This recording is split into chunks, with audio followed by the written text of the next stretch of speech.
แหละสบายดีแล้วทุกคน สวัสดีทุกคนไม่ได้อยู่กับไม้คือเก่านะทุกคน 5 โมงเช้าเพราะว่านั่งลงกันเด้ตอนนี้5 โมงนี่พากันแจ้ง ก็เลยมีเรื่องที่ปรึกษาหน่อยหนึง บอกว่าเป็นน้องสาวเนาะ ปรึก ผู้หญิ ษาง เด้ เก่งแฮง ปรึ แล้ว กษา เป็นผู้หญิงเด้ เพราะว่าขั้นผู้ใดจื้อกะเคยถามสเต็ปผู้หญิง จีบผู้สาวเนาะ ไซส์เลยได้ไซส์อยู่อะ ใส่แล้วตอนนี้ก็เลยมีค้าใจนี่นะ เอามา เป็นยัง ก็เลยค้า ไหน ใจ ลอ ว่า งพูดมาสิ ก็เลยคาใจว่ามันไปตามสเต็ปแหละ แต่ว่ามันคือว่าโบเวิร์กนะ เอาไปย้อนคันไปตามสเต็ปแล้วแสดงว่าเราอาจจะบ่มักเขาดี โอเค ปิดคลิปนะทุกคน กับเบนเอาบางทีเฮ็ดไปตามสเต็ปอยู่แต่มันก็ต้องใช้เวลาไอ้โกเข้าใจป่ะเขาก็ต้องแบบเขาก็ต้องแบบจีบไปเรื่อยๆแต่ว่าถ้าสมมุติไซส์ไปแล้วเขาจะแบบตัดบ่อยากลมน้ำเลยก็บ่ต้องไซส์เด้อไปหาคนใหม่ซะ แต่คันแบบเขายังดิ้นน้ำอยู่ยังตอบอยู่อย่างซันซี่ยังพอได้แบบลมได้หลายเรื่องอยู่สินะ สมมุติว่า ก็ล เขาตอบยูนอนรีพายไป เพราะว่าสเต็ปไม้บอกนะเพื่อบางคนไม่ได้เบิ่งคลิปนั้นเด้ อือฮึ สเต็ปไม้บอกนี่มักผู้ใดต้องรีพายสตอรี่ไป แม่น รีพายไปแล้วก็ส่วนลม อ่าฮะ โมเมนต์ในเซิงจีบ อือฮึ นั่นบ่แต่วันนี้เขาเฮ็ดตามสเต็ปทุกอย่าง อืม แต่ว่าเขารีพายไปสมมติเขาก็ตอบอยู่ในอยหนึงไปเขาเซตไปจากสามอย่าง3 ประโยค อือฮึ สมมติเขาตอบปุ๊บเขาถามอีกแล้ววันนี้เขาบ่ตอบเลยผ่านมา อ่านบ่ตอบ ผ่านมามือต่อไปมืออื่นมือฮือปุ๊บไป แล้วเขาเฮ็ดอีกรีพายไปอีก เขาพัดตอบ อือฮึ เขาตอบปุ๊บหน่อยหนึงเขาก็บ่ตอบแซดเขาในประโยคที่ว่าเขาถามต่อ อ๋อ เข้าใจว่าเป็น เขา ฟิ จะ ล อาจ ที่ จะ ว่า มีคนลมเยลติบอกไหมว่า เป็นฟิลแบบ สมมุติว่าเขาส่งไป ตอนแรกเขาตอบ อืม คันรีพายไปนะตอบเข้าใจป่ะ เดย แต่ว่าคันแซดไปล่ะหายไปสิล่ะบ่ตอบก็คือ กับเปลี่ยนคนใหม่เขาก็จีบคนใหม่แต่จะมาคนนี้ไง เอาคันมักคนนี้เด้อ เชี่ย เฮ็ดจังได๋ ขั้นเฮงขั้นเขาเจ้าโบตอบแล้วเขาเฮงยังไปตื้อเขาเจ้ากับจากที่เขาเจ้าแบบบ่ได้คิดอีหยังเขาเจ้าอาจจะรำคาญเด้ หั่นแหละ แม่น ย่ารำคาญ ไม่ว่าบ่ต้องแซด โทรเลย โทรไปเขาสิบอกเลยอันติ ไม่ว่าบ่ต้องแซด แล้วเฮ็ดจังได๋สม เปลี่ มุ ยน ติว่าเฮา คนใหม่ สมมุติเฮามักผู้นี้แฮงจังซี่ ผู้ใดวะ เอาถามซื่อๆข่อยบ่ได้บอกผู้ใดอันนี้บางที FC ส่งมาบอกเด้บ่แม่นเรื่องค่อย เด้อหนึ่งแม่นเฮาแบบแซดไปแล้วตามสเต็ปไปแล้ว แต่ว่าเขาเจ้าก็ตอบอยู่ อือ แต่เขาเจ้าก็ยังแบบเป็นตอบตามมารยาทเสียนะแต่ถ้าสมมติว่าเฮายังแซดไปอยู่แล้ว เขาเจ้าตอบบางคำแล้วก็มิดบางประโยชน์เสียนะแล้วแซดไปอีก เขาเจ้าอ่านแต่เขาเจ้าบ่ตอบนี่ค่ะเขาเจ้าก็คือสิเลือกเลยดิบ่ค่อยไปเลือกเจ้า บ่แต่ว่ารีพายสตอรี่ไปเขาตอบสิ เอารีพายสตอรี่เพจก็ตอบตามมารยาทอยู่แล้วก็ตอบแค่ประโยคแรกๆหลังๆเขาเจ้าก็บ่ตอบก็คือหมาย แต่ว่าบางทีที่เขาก็กดเลิฟให้เฮาเด้ซั่นเฮ็ดจังได๋ อ้าวเป็นอย่างเขาคือมากดลืม เอ้าหั่นแหละ เขาเจ้าก็คือสิหยอกคือหมาหยอกไก่นั่นแหละ หลายดอกเลยมื้อนี้ บ่มันเป็นเรื่องค่อย อันนี้ เอาแล้วสิเจี๊ยบเป็นอย่างกันหลายดอก เอาค่อยกับเจ็บแทน แม่น แทนคนที่ว่าตกอยู่ในสถานการณ์ อ๋อ แบบนี้ บอกไหมว่า เขาเจ้าก็คือสิตอบตามอะไรเงี้ยนั่นแหละไปแล้วติ่งเอาแล้วเขารีพายสตอรี่ไปอยู่แล้วอะนะเขาใจะว่ามันเป็นสถานการณ์ที่เขาต้องตอบ อือฮึ มันก็ต้องตอบก็คือมาเวลาเขารีพายสตอรี่มาไม่ก็ตอบ แล้วคันเขาเจ้าเสร็จมาถามอีกมันแบบเป็นประโยคที่ไปโตอได้หรือว่าบ่ได้เขา คั ก็ น บ่ เซต ตอบ ไปสมมุติว่าไม้ไปถ่าย MV เนาะถ่ายเพลงไม้ว่ะสมมุติไม้ตอบปึ๊บและก็ว่ามื้อใดปล่อยปึ๊บอันเพลงอันนั้นอันนี้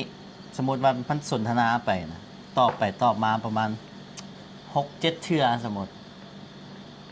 แล้ววันนี้ประโยคสุดท้ายเขาถามเขาอีก ถามไหม เอาสมมุติว่าท็อปิกเป็น มมุติไม้กับเว้าไปเลยเด้อทายเพลงใหม่ว่ะ โดยแม่น โอ้ปล่อยมื้อใดฮะ ก็ปล่อยที่นี่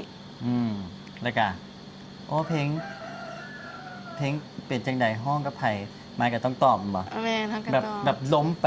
ท็อปปิกตัวนี้หัวข้อนี่ อือฮึ ล้มแล้ววันนี้สมมุติว่า ประโยคสุดท้ายว่า ปล่อยซองไผ่ประมาณนี้ละไม้กับมิดไปเลยสินะเก็ตบ่ คิด แบบมันล้มกัน มันยังรวมกันได้อีกค่ะนะ ตึบแต่ว่าเขาเป็นคนถามตลอดว่ะพระเจ้าบ่ได้ถามแบบนี้ว่ะ โอ้อันนี้มันอันนี้มันต้องขึ้นกับเขาเนี่ยว่ะ แมนคันสมมติว่าเขาเสร็จไปแล้วล่ะเขาเป็นคนที่แบบตั้งคำถามอยู่ไฟเดียวสิฮะนะมันบ่ได้เบิ่งคือเขาแบบสนใจเขาที่แบบ โอ้ อยากรู้ว่าเจ้าแบบเป็นอีหยังสมมุติไม่ถามว่าเป็นถ่าย MV ว่าอย่างเช่นสิโอ้ยม่วนบ่อย่างเช่นสิเขาก็ยังจึงรู้เดียวว่าเรา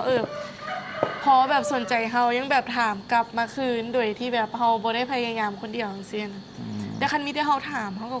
ถามตลอดแม่ก็ว่าเขาเจ้าก็น่าจะบ่ค่อยมาเขา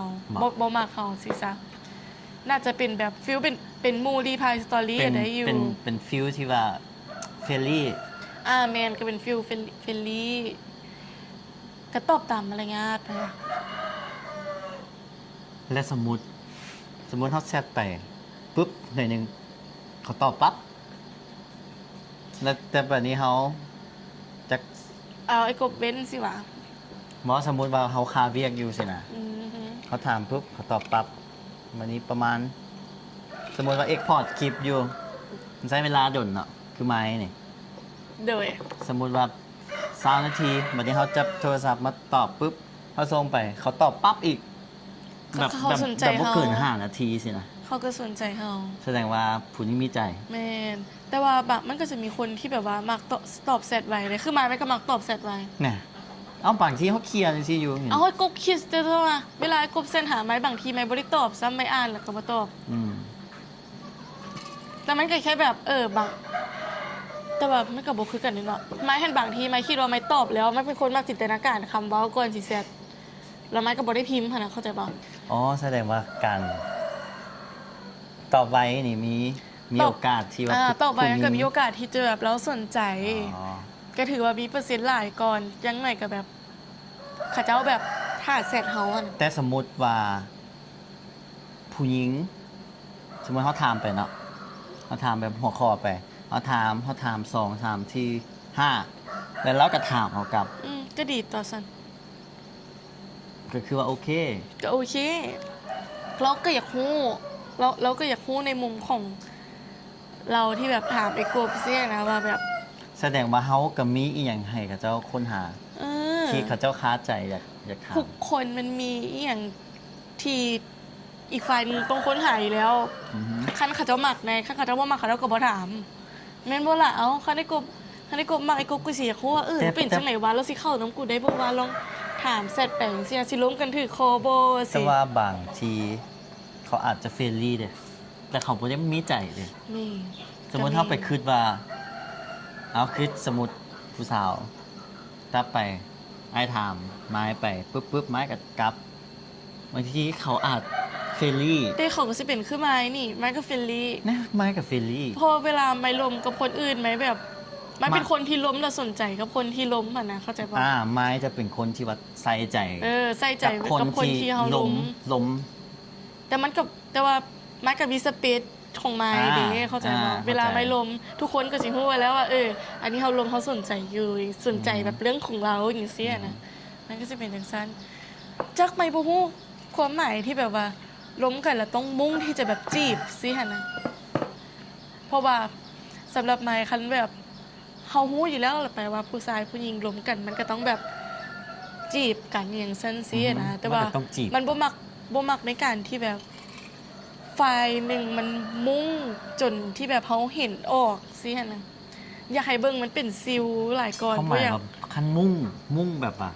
แต่มันก็ ข่อ จะ ย มีคนที่มักแบบซันแด อ้าวบางทีเนาะสมมติว่าไอ้ายจีบผู้นี้ จีบไม้ อืม แล้วไอ้ายแบบมุ่งแบบให้หู้เลยว่าข่อยอยากได้ข อยอยากจีบเจ้าเป็นแฟน อืมแต่ และคันมุ่งโพดจุดประสงค์มุ่ง อืม โพดผู้หญิงที่เป็นอะไร เขาแล้วก็สิพักเขาออกค่ะสมมุติคนที่เฮาบ่มัก อืม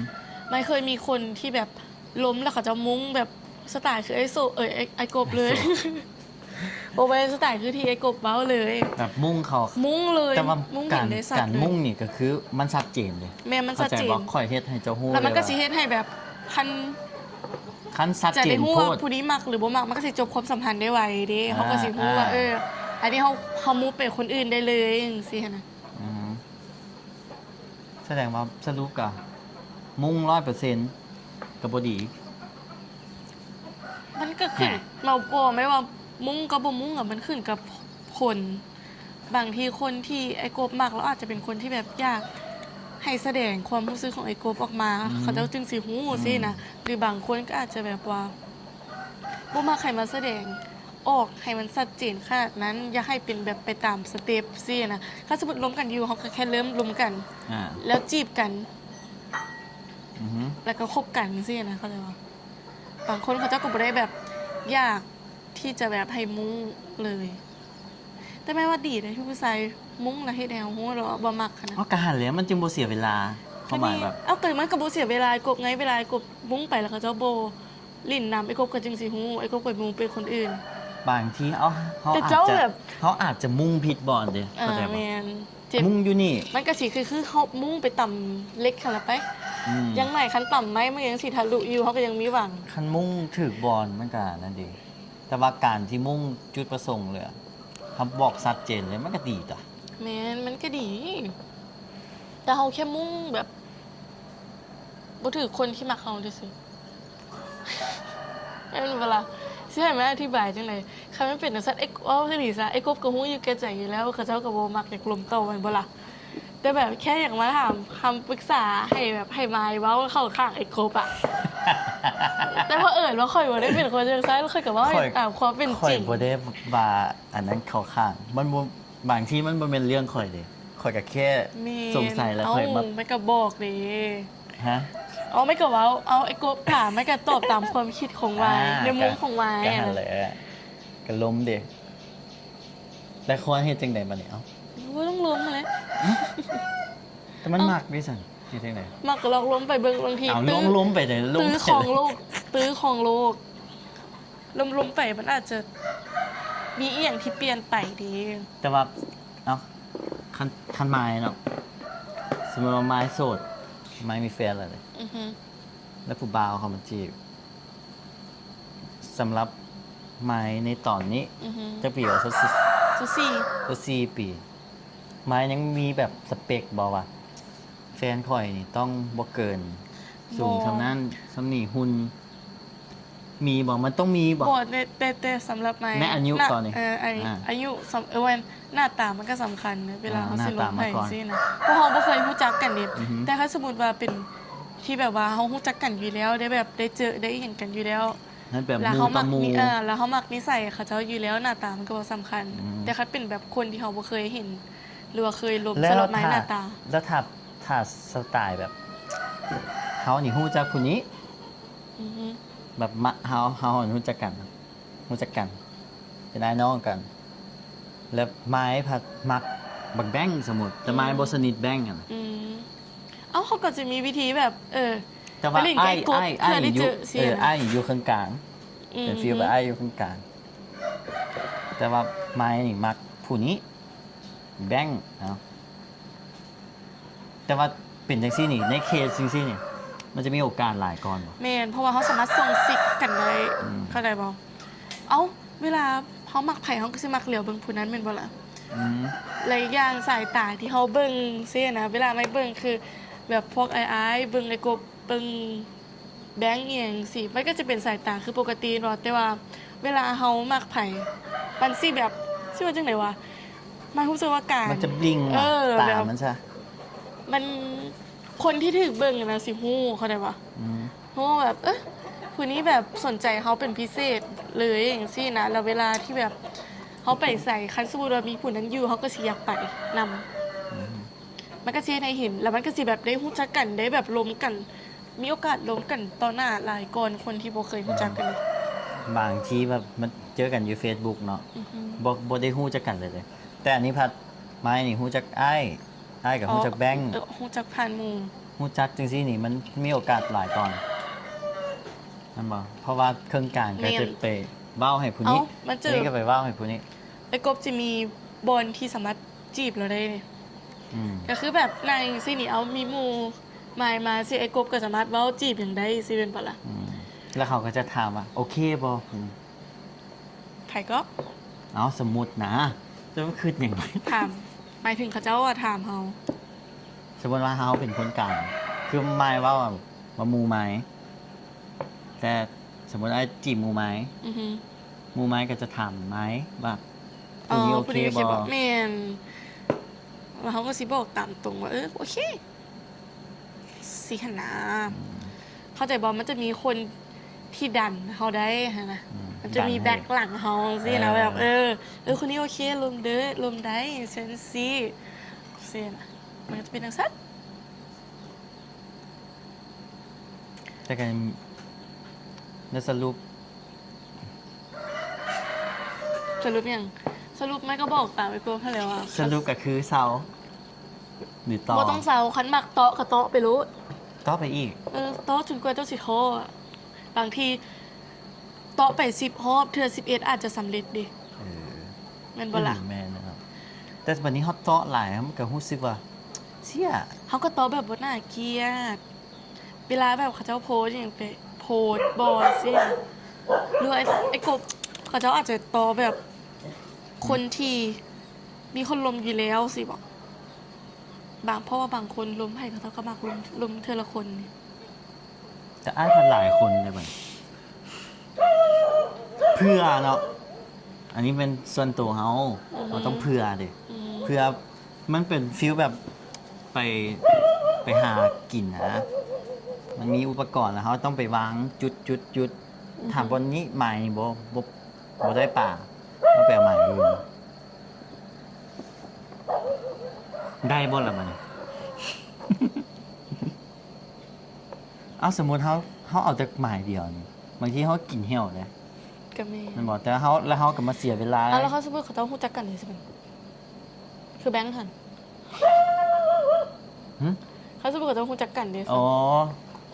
มันก็สิเกมมันเลย นี่ แต่ว่าบัดนี้ มันก็บ่แม่นแฟนเลยเข้าใจบ่ อืม มันก็จีบเฮาก็มีโอกาสไปซ้ออีกคน เอาเขาสมมุติเด้อกลับกัน เป็นผู้นั้นที่แบบลมผู้ชายจังซี่คือไอ้กบเอาแล้วไอ้กบบ่ฮู้สินะแต่ว่าเฮาล้มกันในฐานะคนล้มกันสิ อือ นะ ฮึ มาดนแล้ว อืม ไล่กบมาฮู้สิไอ้กบสิคิดจังได๋ซั่น เฮาก็คิดว่า ซึ่ง เขา เสียเวลาอย่างว่าตั้ง6เดือนเปลี่ยนเขาเจ้าคือแบบลม เขา มี กับ เฮาคนเดียว เขากับมีตัวเลือกเด้ อืม แม่นบ่ อือฮึ เพราะว่าอีกอย่างมันก็บ่ได้แม่นหยังกันบ่มีสถานะ ไล่กบพับได้บ่ ก็ได้ แต่บางคนเขาเจ้าพับบ่ได้ดิ คือส เอ้า มมุติหาบ่ได้นี่ คันสมมุติลมนํกันเกิน5เดือนแล้วสิไปเอา อือฮึ มันก็ซ้ำกับว่าเฮาแบบฮู้จักกันหลายแล้วได้ อ่า ก็พอที่จะแบบพอที่จะฮู้ใจตัวเองอยู่แล้วว่ามักจังซี่นะแต่คันบ่มักมันก็แบบบ่เอาก็ได้อะนะเข้าใจบ่สิว่าจังได๋วะหมายถึงแบบล้มกันมาดนแล้วซี่นะคันเจ้ายังคิดที่จะแบบล้มคนนั้นคนนี้บ่ชัดเจนนำข่อยบ่คิดว่าอนาคตจะเป็นแฟนกันซี่นะ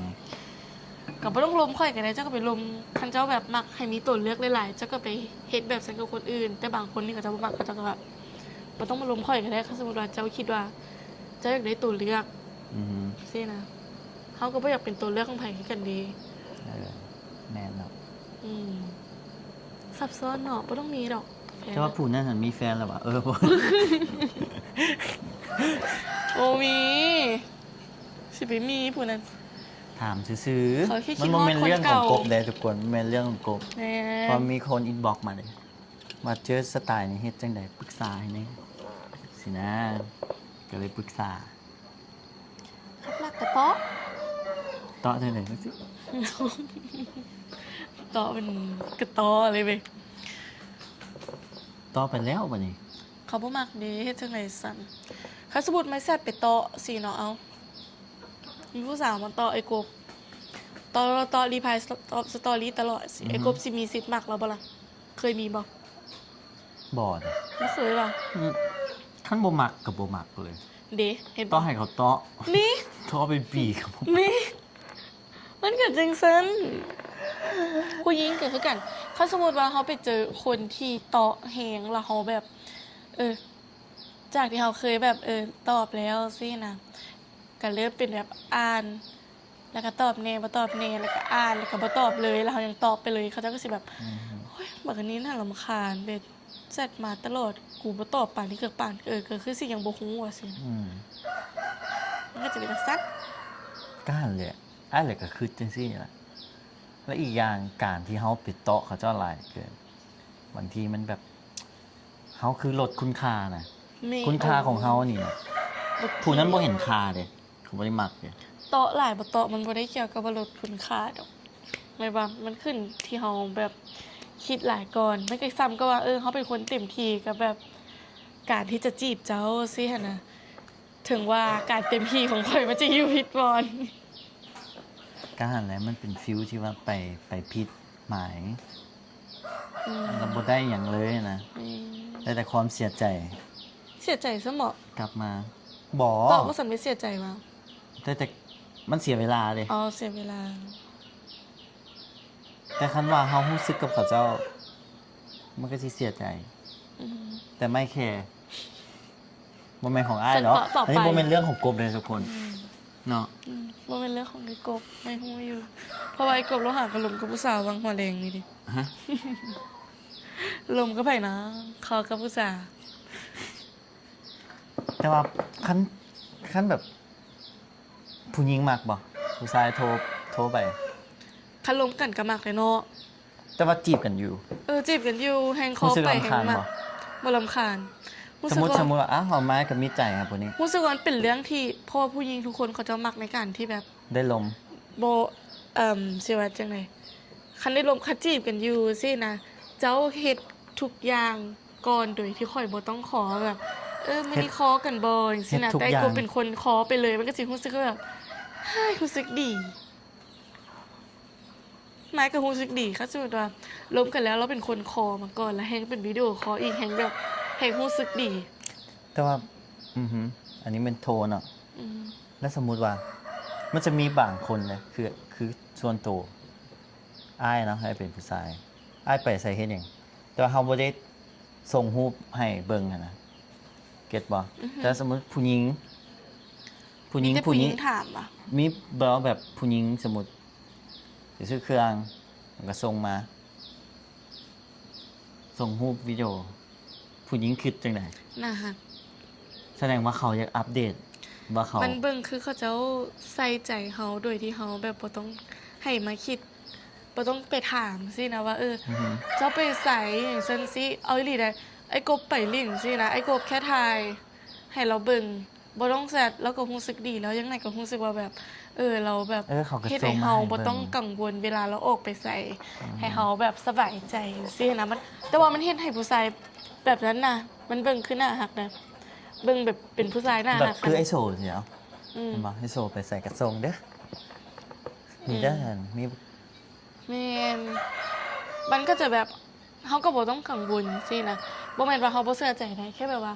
เวลาคนที่แบบแฟนเฮาหรือว่าคนรวมเฮาถ่ายทุกอย่างที่เขาเจ้าไปมาให้เฮาเบิ่ง อัปเดต แม่นที่เป็นรูปสินะ อือฮึ มันรู้สึกดีบางทีแซดก็รู้สึกดีอยู่แต่การส่งรูปไปมันแบบเขาเจ้าคิดฮอดเฮาเวลาเขาเจ้าถ่ายหยังมาให้เบิ่ง อ่า ว่าแบบคิดหาเฮาว่ามานี่เด้ออย่างซันซีโดยที่เฮาแบบบ่ต้องกังวลหรือว่าบ่ต้องห่วง แสดงว่าเขา ซี้นะ อัปเดตนี่ก็คือเขามีใจหน่อยนึง อือฮึ นั่นบ่ คันล้มกัน แค่ล้มกันไปซื่อๆมันก็เบิ่งบ่ออกเด้แต่เขาเจ้าแบบถ่ายรายงาน แล้วคือหมายเด้ อืม เขามีผู้บ่าวมาจีบสมมุติอ้ายก็จีบ แบงก์ก็จีบ ผู้นี้ก็จีบ ไม้ก็สิเลือกเลยว่าไม้สิมา แล้วไม้ส่งแบบกา ส่ รง ให้ ต ทุ อก บ คน แชท บ้าง คือบ่ส่งให้ทุกคนบ่ล่ะ คืออะไร เนี่ยสมมติว่าผู้นี้ อืม กระส่งผู้นี้กระส่งผู้นี้กระส่ง แต่ว่าทุกคนที่ส่งมันสิบ่คือกันเด้คันคนที่เขาสนใจที่สุดมันก็สิส่งหลายก่อนคน2คน3 อืม นี่ คืออ้ายกับบ่จะส่ง เป็นหยังคือบ่ส่งมันน่าฮักออก ก็ส่งอยู่ส่งไปแล้วบ่ตอบ เนาะมันก็จบที่เขาบ่ตอบเนาะ ถ้าแล้วเป็นหยังคือบ่ตอบเอาผู้หญิงเป็นหยังคือบ่ตอบ บ่มัก คือบ่ตอบแชท ก็บ่มัก คันบ่ตอบนี่เท่ากับบ่มักเลย แม่นไอ้กบที่ถามมาจักเทื่อเขาเดาบ่ตอบ ตอบ เทื่อมันก็บอกว่าบ่มัก ตอบแชทอ้ายนี่ก็ได้ พอใจ แต่ตอนนี้มันงงอยู่นะมันแบบ บ่ไม่ว่ามันบ่งงเลยมันเขาเจ้าก็ชัดเจนตั้งแต่แรกอยู่แล้วว่าเขาเจ้าเบิ่งคือบ่ได้สนใจเฮาสินะการกระทำเขาเจ้าบ่งบอกไป มัน แล้ว มันชัดเจนที่ว่า เขาบ่ตอบ อือหือ แต่เขามากดใจนี่นะ เขาอาจจะกดใจให้ทุกคน แต่กดใจสตอรี่ว่ะ หึ กดใจสตอรี่เปลี่ยนคือกดใจสตอรี่ แน่เห็นบอกมันส่วนทางกันกับทฤษฎี หรือเขาอาจจะเป็นคนขี้เขิน หรือว่าเขาอยากให้เขาตื้อก่อน หรือไอ้กบลมแบบบ่เคยตื้อว่ะ อืม เคยลมแบบมีแต่ถามเป็นคำถาม ถามเป็นคำถามแบบทั่วไป อืม แต่แบบบ่ได้เป็นคำถามที่แบบเซิงให้ฮู้ว่าจีบแม่นว่า อืม ถ้าสมมุติว่าลมกันไปไอ้กบก็แบบยอดไปก็ได้คันสมมุติว่าไอ้กบไปรีพลายสตอรี่บอลเขาจะเอาไปถ่ายของกินลงสิเนาะว่าเธอหน้าไปน้ำเข้าบ่สิ หึชวนไปเลย บ่ความหมายคือเฮารวมกันแต่เฮาเป็นกันคำถามที่แบบคล้ายๆคือโยนแห่ไปเรื่อยๆนะเข้าใจบ่ว่าเขาจะสิแบบไปน้ำบ่สินะว่าแบบอุ๊ยอยากไปเว้ยเธอหน้าไปน้ำกันบ่สินะ มันสิบ่ลูกโพดว่า บ่ มัน ลู ลู ก กโพดเด้สมมุติเอาไม้ไปวางเวียง แล้วอ้ายว่าโอ้งามเนาะมื้อหน้าไป โอ้ย นำกัน ก็ บ่ บ่ต้องไป สิเลย บ่ต้องไปบอลบ่ต้องเป็นบอลที่มันแบบได้ไปค้างนอนสิเป็นแบบคาเฟ่บ่ สมมุติเอาไม้ไปคาเฟ่เอา เบิ่งหนังสินะ แล้วอ้ายทักไปมื้อหน้าไปนำกันบ่เลย อืม มันลูกเด้นี่ เธอน่ะเป็นน้ำกันบ่ มัน แบบ ลุกเลยนะ ส่งอีโมจิ มันก็บ่ได้คือลูกคันสมมุติว่าเขาเจ้าแบบตอบว่าอืม แต่ว่าเฮาบ่เคยเห็นกันอีกบัดนี้แล้วเฮาว่ามื้อหน้าไปนำกันบ่ ก็ได้คันสมมุติว่าเฮารีพลายสตอรี่กันเฮาก็ฮู้จักกันและในระดับหนึ่งแล้วดิ แต่ว่าอ้ายหั่นก็เป็นฟีลแบบมื้อหน้าไปกินซิดาดบ่ อือหือ ประมาณนั้น มันเป็นเลี้ยงข้าวเลี้ยงต่ำสินะ อือหือ มันก็สไตล์เดียวต่อ แล้วรีพลายสตอรี่กันก็หลายเทื่อละมันก็จึงสิได้ฮู้เด้ว่าเขาเจ้าสิแบบสนใจที่จะอยากไปใส่มาใส่น้ำเฮาบ่ อืม แม่นบ่ล่ะ ถ้าสมมุติว่าเขาไปเนี่ยมี ก็ไปก็ดีก็แสดงว่าเป็นไพ่ต่อไปของไอ้กบ แต่ว่า ได้ มันก็บ่แม่นว่าอันนั้นนะไปเจอกันกินข้าวซื่อๆไปเดทเขา บ่แม่นเดทแค่เป็นการที่แบบไปแล้วฮู้จักกัน แต่ว่าแต่ว่าคันไป2ต่อ2มันก็ว่าเดทแล้วแต่แค่บ่ได้เป็นเดทที่เป็นทางการ อืม แต่ว่าไม่ก็ว่าก็ดีเลยถ้าสมมุติว่ารีพลายสตอรี่กันตลอดอยู่แล้วเราเบิ่งคือเขาต้องสนใจสินะไอ้กบก็แค่แบบมักเบิ่งหนังดีบ่แบบสวนถามจังซี่นะมักเบิ่งหนังดีบ่เพิ่นมักกินแบบนี้บ่แค่น่าไปน้ำกันบ่อย่างซั่นสินั่นแหละคือบ่ลองถามคำถามแบบสิเบิ่งแค่ถามแบบซั่นซื่อๆมันกับไปต่อกันบ่ได้สินะแบบบ่ฮู้ว่าสิรวมกันเรื่องใดก็ลองแบบมักเบิ่งหนังประมาณใดถามงานอดิเรกเขาเจ้า อืมแบบคือตัวอย่างแบบเขาอยากชวนเขาไปสั่งทองใช่นะไปวา ไป ด เบิ่ง บอ ซันเซ็ตอย่าง ไป สิ เบิ่ บ่ะ งตะเวนตกบอขี่รถชิวๆบอ ไม่ว่าตัวนั้นบ่ฟาวถึง อ้าว เอาคนเฮาบ่เคยเห็นหน้ากันสิมาขี่รถนํกันให้มันอึดอัด เออ เฮ็ดหยังแม่นบ่ล่ะเขาก็ต้องเป็นบอล ไปกิน ที่มั ข้าวก่อน ละลายพฤติกรรมกันได้แบบเบิ่งหนัง เบิ่งหนังโบแบบ พ เขา ลา จะ ยพ ได้ ฤ ล ติ ม กรรม กัน ดี หรือว่า สุ ไป ดก็แม่น กินข้าวโบอย่างซี่หั้นนะ อืม อืมไปกินข้าวแล้วคันกินข้าวแล้วก็เริ่มต่อจากแบบไปดื่มซี่หั้นนะ อืม อันนั้นแทงสิละลายพฤติกรรมได้ดี กล้าเลยอะ ก็เริ่มไปจากบอนแบบง่ายๆเป็นคาเฟ่บอสิดีก่อนมันก็เฮ็ดให้แบบเราก็บ่อึดอัดซี่นะมันก็ได้ลมกัน ได้ลมกันพร้อม แต่ว่าตอนนี้ไปบ่ได้เพราะว่าอยู่ปากเซเลย ก็ลองลมสาวปักเซหรือสิกลับไปลงพระบางมา ถูกซะด้วย กลับไปอุดมไส้เอาซะ อ๋ออุดมใส ข่อยบ่มีข่อยเว้าซื่อๆข่อยอยากไปย่างป่า อุดมใสมีป่าปะ เอาอันแรกคันว่าเสร็จปุ๊บเขาก็ถามเขาแน่สมมุติเขามีใจจักเปอร์เซ็นต์แล้วเขาเฮ็ดหยังเขาก็ส่งมาให้เบิ่ง อือฮึ โอเคหมู่มาหานี่ส่งวิดีโอ อันนั้นก็เฮงชัดเจนเลยเด้ว่าเขาเจ้าสนใจเขามันก็เป็นสเต็ปที่เขาต้องได้เจอกันแล้ว อือหือ อืม มันจะดีกว่าผู้ที่หนึ่งผู้นั่นเถอะ แม่นเคยเจอกันแล้วล่ะ ยัง ดิก็ลองนัดกันไปเบิ่งไม่เชื่อ โอ้ ว่า อัน เขา นี้ เจ้า โม ก็ เมน ต้อ ต์ ง เล่น ไป กบนะทุกคนโมเมนต์เล่นกบลง แมน อืม ไม่ว่าควรได้ไปเจอกันได้แล้วล้มเขาจะล้มกันจากเดือนละสัน แต่ว่าแต่ก่อนนี่ สมมติว่าอ้ายกับรีพายไปเนาะ อือฮึ แต่ก่อนแบบเขาก็บ่ตอบเขาแซดเลย เขาก็มากดใจให้อยู่สมมุติเขาย่องว่าน่าฮักเว้ยโอ้สีผมเท่ดีเลยแบบงามเนาะ อือฮึ เขากดใจ แบบเขาก็รีพายไป4-5เทื่อ อือฮึ แต่ปัจนี้เขารีพายไปอีกแล้วเขาตอบใช่ไหมแสดงว่าเขา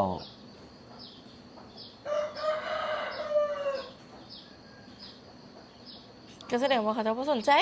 เอ้าตอนแรกบ่สนใจ ตอนแรกเขาบ่ตอบ แต่ว่าเทื่อที่6เทื่อที่1ก็กดใจ ที่2อาจจะบ่ตอบที่3กดใจให้คำที่เขาดีพายไปแต่วันนี้เทื่อที่7เขาตอบ ก็เขาจะเริ่มสนใจแล้วสัน เลยหลังจากนั้นเขาก็แซดแล้วก็ส่งวิดีโอ นี่ก็แสดงอันนี้ก็เฮงพูดได้เลยว่าผู้นั้นแบบสนใจเฮาอีหลีก็ล้มต่อกันได้เลยต่อแบบซะเลย อันนี้โมเมนต์เรื่องอ้ายอันนี้ แม่นไม่ฮู้เป็นเรื่องไอ้กบดอก เรื่องคนอื่น เรื่องบักแบงเดมันมาเล่าให้ฟังเด้ อือฮึ ก็เลยค้าใจว่าโอ้คันคือเฮาเป็นผู้ชายเด้เราต้องให้ผู้หญิงตอบเด้เนาะ อือฮึแม่น บ่มีหยังเฮ็ดเด้ทุกคน ก็เลยล้มปรึกษาหน่อยหนึง พ่อเป็นชั่วโมงแล้วป่ะ อือ โอ้ เอ้าพอเนาะ อืม แสดงว่าผู้นั้นก็จีบต่อ จีบต่อเลย แล้วผู้นั้นก็เขามีใจ อีกผู้ บาง หนึง ทีจีบกันเทื่อที่100 กับ1ซีนั้นอาจจะเป็นไปได้ แต่ว่าคันเฮาชวนเขาเจ้าไปเที่ยว ผู้หญิง อันนี้เฮาจิตแบบใสๆเด้ อือฮึ นี่ถ้าเฮาฮู้แล้วแหละเราสิถามไม้เพื่อแบบให้ไม้ตอบเด้ อือฮึ สมมุติว่าเฮานี่ชวนไปเที่ยวนำค้างคืนนี่ อือฮึ แล้วเขาไปนำ อืม เขามีใจบ่ มีใจแล้วได้นอนน้ำกันบ่นอนห้องเดียวกันบ่เสียนะคือมีใจเขาก็พร้อมไปแล้วสิจากเอาว่าไงพร้อมไปที่จะได้พัฒนาความสัมพันธ์กัน โอ้ เสียนะ พร้อมไฟ พร้อมไฟ เป็นไงคะไม่มากับไปนำคือกัน คือแฟนไม้เนี่ยชวนไปเที่ยวไม้กับเขี่ยวไปเลยบ่ ไปย้อนไม้เป็นคนที่แบบชัดเจนนะ อืม เป็นคนที่แบบแสดงความรู้สึกตัวเองออกมา อืม เบิดเลยบกักสิจ๊ะ คือตอนลงกันกับแฟนมาแรกๆกันมาเป็นคอนเสิร์ตบางเวียงเฟสเนาะก็ต่างคนต่างไปแล้วก็บ่ได้ฮู้ว่าเราก็ไปอย่างเซนซี่เราผู้ดีมาลมกันเรื่องนี้เราก็แม่นเดี๋ยวเขาก็สิไปตรงงานนี้คือกันไม่ก็โอ้แม่นว่าไม่ก็ไป แล้วเราก็ไปกับหมู่เราไปก่อน แต่วันนี้ตอนมื้อไม่ไปแม่ก็นอนห้องคนเดียวดิ อืม แมนก็แบบแล้วก็มานอนนำเนี่ย อืม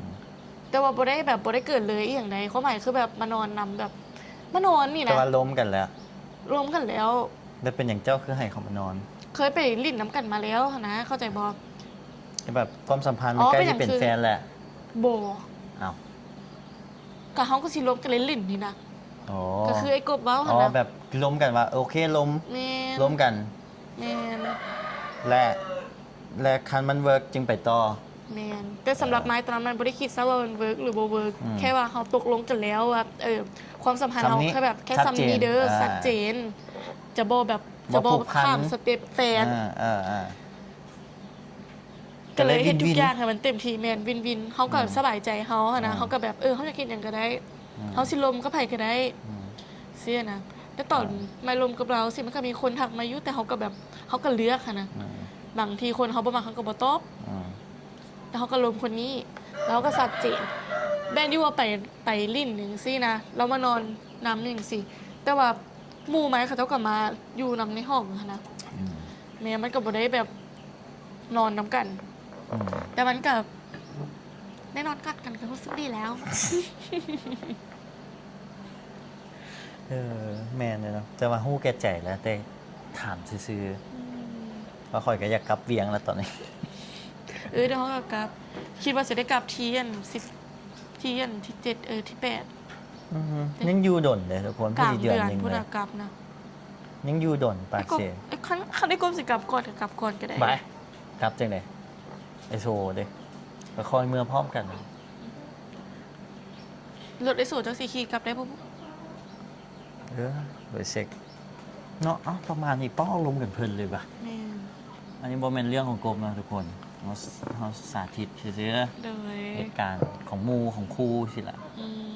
โดย อ้ายบ่เนาะพอแล้วแหละ แม่เจอกันคลิปหน้านะทุกคน ฝากกดติดตามช่อง My Channel ในอยเด้อ อ่า ปิ้ง อ๋อปิ้งนี่เด้ ปิ้ง โอเคบ๊ายบายทุกคน ป้าคาราสิเปิงจบอยู่อ่ะ มีคนเบิ่งเพราะว่าเขามักเด้ อ๋อ เขามักเขาแห้งบอกให้กบจีบ จีบไม้ อืมบ่อ้ายจีบ คันสมมุติว่าเขาอันนั้นแบบ เจอกันแรกๆสินะ My Space ไอ้กบบอก ไม่ว่ะ โดยแบบหน้าตาสิอะนะ น่าฮัก น่าฮักบ่ อืมน่าฮัก ไผก็ว่ามันน่าฮัก แต่อ้ายเด้เป็นจังได โบแม่นสเปกความหมายคือ แต่ แบบ ว่าผ่านบ่แบบหรือว่าแบบลุคเขามันแบบผู้หญิงสิบ่มักเลยบ่ โมเมนไม่แค่บ่มักแบบสไตล์แบบไปโกบุซือมัน อืม ไม่เป็นคนที่บ่มักคนตาแบบสินะตาแบบตาน้อยสินะ แต่ตีบ อืม แต่ฮิป แต่หุ่นอหย่างสิแล้วก็แซ่บอยู่นะแต่แบบแค่แบบมันบ่ได้ตรงตามท้ายเฮาซื่อๆเพราะว่า ไม่เลือกหน้าตาอยู่ดิ มัก มักค ห น น้า หล่อ ตาดีโอ้แสดงว่าข่อยบ่รอ เป็นคนที่มีเสน่ห์สิซะ ในสายตาผู้หญิงเบิ่งอ้ายมีเสน่ห์หมองใด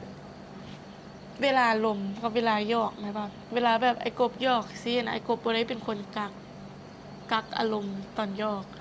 แบบประเทศที่เห็นว่าแบบอุ้ยหมอนี้นะฮักเว้ยกายหยอกกายอย่างซีนะ ปกติหน้าขึมอยู่แต่ แม่ แล้วตอนหยอกผู้สาวก็จะนิ่ง แต่มันก็ หอย สิแบบดีเลยไอ้กบแบบว่าเวลาแมนยูว่าเฮ้ยหน้าเราเป็นแบบตะยานเว้ยโหดบอสินะ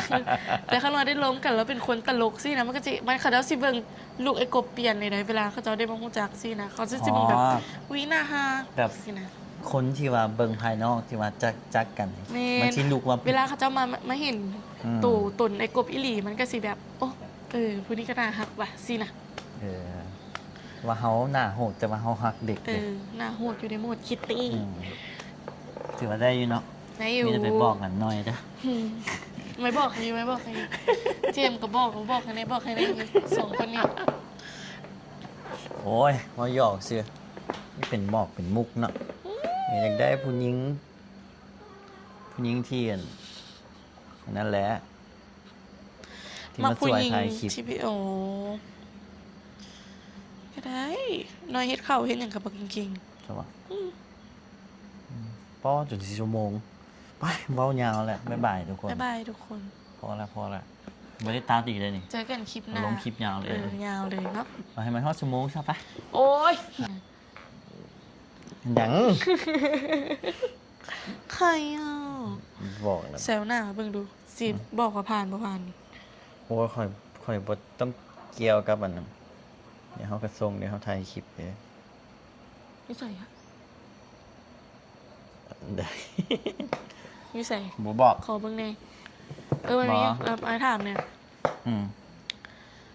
เวลาเฮาผิดกัน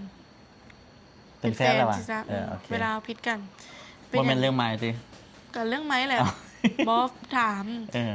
ว่าอยากรู้ว่าผู้ชายอะ เอา เป็นคือกันบ่ อ่ะ ผิดกันแล้วแบบผิดกันอยู่เขาก็ผิดกันเสียใจสินะแต่มันรับแบบรับไวแฮง พี่กันอยู่ เออ จะมารับ แม่นแต่มา จัง จะ โม เป็น งแหละ กระตอนเลงพี่กระตอนเลงแต่เราเป็นคนที่แบบ เอ้าน อบ าง น ทีอยู่คนละประเทศดิ กระเมนแต่แบบมันนอนมันคือนอนใบแท้นะมันแบบมันโบคิดแบบซีเรียสในว่าแบบ บางทีมันอาจจะว่าโอเค การมิดเลย อือฮึ คือดีที่สุด แต่ แล้วก็ทำทาหลับไปแล้วก็โอเคให้เจ้าไปสงบสติอารมณ์ก่อน ในตอนนี้เจ้าอยากเคลียร์อยู่ อือฮึ แต่ว่าเคลียร์ไปกับแห้งที่พี่กัน ค่อยก็เลือกที่จะมิดให้เจ้าพักผ่อนตื่นมา แล้วเป็นอย่างคือโบโทรมาคอปะไว้ยังไงเขาก็รู้สึกดี เขาก็อาจจะให้เจ้าไปทบทวนเลยเพราะแต่ผู้หญิงมันหลายอารมณ์เลย แบบมันเป็นคนที่ปากแข็งเวลาที่แบบว่าผิดกัน อืม แล้ว อันไหนที่ไม่ว่าบอสินะไม่อยากให้มันเห็ด อืม จะมาคือเลยผิดกันกับเน็ตนี่แหละ เออแล้ว อุ้ย แล้วเป็นยังไง ผิดกันกับเน็ตแล้วก็แบบแล้วก็เครียดแล้วก็งอนมันน่ะนะ อืม แล้ววันนี้แล้วเน็ตแล้วเป็นคนที่แบบว่า เป็นคนง้ออยู่ แต่ว่าโบฮู้แบบวิธีง้อเพื่อเอาใจเฮาสิหั้นนะแล้วไม้ก็เลย เบิ่ง TikTok อยู่ แล้วมันก็มีขึ้นมาว่าวิธีง้อแฟนเนี่ยสิไม่ส่งไปให้มัน คือเจ้าสิรู้สึกจังได๋มันค่อยส่งไป วิธีง้อแฟนคนเกิดวันจันทร์สินะ จะต้อง แล้วมัน เข้าแล้วมันเห็นยัง แล้วมันรู้สึกจังไหน จะต้อง แฟนจะส่งไป จะต้องเข้าใจว่า อือฮึ culture มันต่างกันเนี่ยนาง อ๋อ เขาบ่แม่นคนลาว100% เอาแต่พ่อแม่แต่แม่เราก็เลี้ยงเราคือคนลาว เลี้ยงอยู่แต่ว่าเขาอาจจะเคยลมกับต่างประเทศสินะ อือฮึ ผมว่าเรื่องต่างประเทศมาแล้วก็เอาคันหมาย คันอีกแล้ว เรื่อง คันไม้กับมักกับเจ้ายุต่างประเทศสินะยูเน็ตนี่โมเมนต์แฟน อือฮึ เขามาเที่ยวแล้วเจอกันสินะ ตัวเจียแท้ วันนี้เขาไปเที่ยวต่อนะเฮานี่ควรแซดไปทำอันนั้นบอแต่ว่าคันแซดไปเขาก็ตอบ ๆ เขาก็ส่งวิดีโอมาโอเคนี่แต่ว่าบัดนี้เน็ตผัดไปประเทศอื่นกับมีผู้สาวอื่นอีกอยู่ในสตอรี่ ไม่กันยังที่แซดไปบ่ล่ะ บ่แซด เนี่ย ก็คือสิแบบว่าเขาเจ้าอาจจะมักผู้นี้ บอ ก็บ่อ แต่ ยาก เขา ไป ก็ ก บ่ วน ได้มักผู้นี้ เขาสิฮู้จังได๋ว่าเขาเจ้าบ่มัก เขาก็ ผู้ บ่ได้ นี้ เจ้าเนี่ยเขาเจ้าไปประเทศอื่นเขาก็มีคนอื่นอีก โอ้ my god ก็คือไม่เว้าเนาะแบบ ร้อน มีแฟนคนลาวแล้วก็มีแฟนคนไทย อืม คนต่างประเทศแบบแฟนหนึ่งคนแต่ละประเทศสินะ เขาก็อาจจะเป็นอย่างนั้น แม่นแต่ไม่ฮับบ่ได้ที่แบบ แต่เขาก็ยังมากดใจให้อยู่ได้ล่ะ ก็ให้เขาต้องกดไส้เขาต้องหยอกแน่คิด บ ซะ อก ว่า แต่ เป็น ว่า ขวัญใจผู้สาว บอผู้นี่นะ เป็นต่างประเทศเด้ มันก็อาจจะเป็นปกติของเขาเจ้าอยู่แล้วไปเขาอาจจะไม่ได้คิดหลาย ฟีลแบบเขากับฮู้แล้วแหละ เขามาเที่ยว อือฮึ อันนึงเขาก็ไปสินะ อือฮึ นี่เขาก็ฮู้อยู่แล้วก็บ่ต้องคิดหลายตัว ก้านแหละบ่ได้คิดหลายไผคิดหลายจะเบิ่งหน้าข่อยให้ซั่น แล้วถามนี่ก็คิดว่าคิดหลายเนาะไม่คือสิคันมากกับลมต่อพอได้หยอก ล้มต่อบัดนี้ พอได้เป็นสีสันของชีวิต ก็มี FC อยู่สมมุติในไม้ถ่าย YouTube นี่ อือหือ FC ก็บอกให้วิดีโอคอลอัปเดตนี่ ไผวะ เอาสมมุติวิดีโอคอลแบบเน็ตมาเที่ยวลาว โดย เน็ตมาเที่ยวลาวแล้วไม้กับพาเน็ตเที่ยวสินะแล้วไปเจอกันอยู่หลวงพระบางสินะ อืม แล้วก็มาเวียงเนาะไม้กับอันถ่ายคลิปกับเน็ตในหนึงเน็ตก็ไปฟิลิปปินส์แต่ตอนนี้เน็ตไปเที่ยวบาหลีแล้ว โอเค แต่ไม้กับหู้อะไรวะโอเคกลับมาในนี้เขาก็ไป แล้วไม้ที่สันสัมพันธ์ต่อบอที่แซดต่อบอนะ ไม่ว่าแม่ก็คือสิแบบหยุดจัด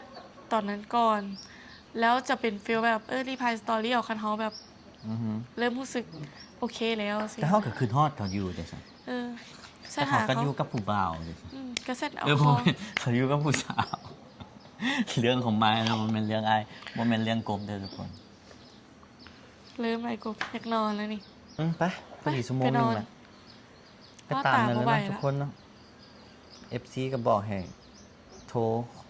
วิดีโอคอลนะ อือหือ เพราะว่าเขามัก อือหือ เขาให้บอกไปอังกฤษเพิ่น ก็เลยสิไปหาเขา บอกข่อยก็สิไปเที่ยวอยู่แล้วเพราะว่าข่อยบ่มีเงินซื้อส่วน โอ้สมพรช่วงนี้ค่ะเน้นถ่าย YouTube เนาะ ข่อยก็เลยถ่ายแต่คลิปเนาะทุกคน โอ้ my god เดือนนี้จะเอาให้ได้มื้อละ2คลิป ได้แท้ เอา60คลิปเดือน เอ้าเจอกันคลิปหน้าทุกคน บ๊ายบาย อันเว้ามานี่เฮาสมมุติเนาะทุกคนบ่แม่นเรื่องกบ เม เด้ น อ เข้าใจเข้าใจ บ๊ายบายทุกคนบ่แม่นเรื่องกบเด้อทุกคน มามอยบ๊ายบายหลายเทื่อแล้วบ๊ายบาย ฝากติดตามไม้นะเนาะ เอาเมื่อกี้นี่ลืมขึ้นให้ซ่อมไม้ ซ่อง My Channel นะทุกคนปียา คนติดตามเลย 16,000ละ ไปให้มันได้20,000ฝากไปติดตามเลย ได้อยู่ นะทุกคนเนาะ ยังชีอยู่ดนอยู่ อยากให้เฮ็ดหยังคอมเมนต์มาเบิ่งแต่บ่มีคอมเมนต์เลยว่าร้องเป็นไม้เป็นแฟนกัน บอ ชั่ว บ โม อง ห บอ นึ่ง บอบอมันบ่อยากเฮ็ดอย่างที่แฟนไลน์รู้สึกบ่ดี แฮงอยู่น้ำกันตลอด แฮงแบบเขาอยู่น้ำกันตลอดอยู่เลยเป็นคนขี้ห่วงเลยแฟนไหมนะขี้ห่วงแฮงแต่กับบ่ค่อยเว้าดอกแต่แบบคันเราห่วงแล้วสิแบบไปคุมอารมณ์ติ่งก่อนคันเรารู้สึกว่าเราห่วงแล้วเราแบบเจอจังไหนวะบ่ไหวสิหั่นนะแบบรู้สึกว่ามันต้องเว้าว่าเฮาบ่โอเคจังซี่นะแล้วก็สิเว้าแล้วฉันก็จะรู้ เอ้าบ๊ายบายบ๊ายบายอีหลีแล้วชั่วโมงผ่าน ไป บ๊ายบาย แล้วทุก ไป คน ไปนอนบ๊ายบายทุกคน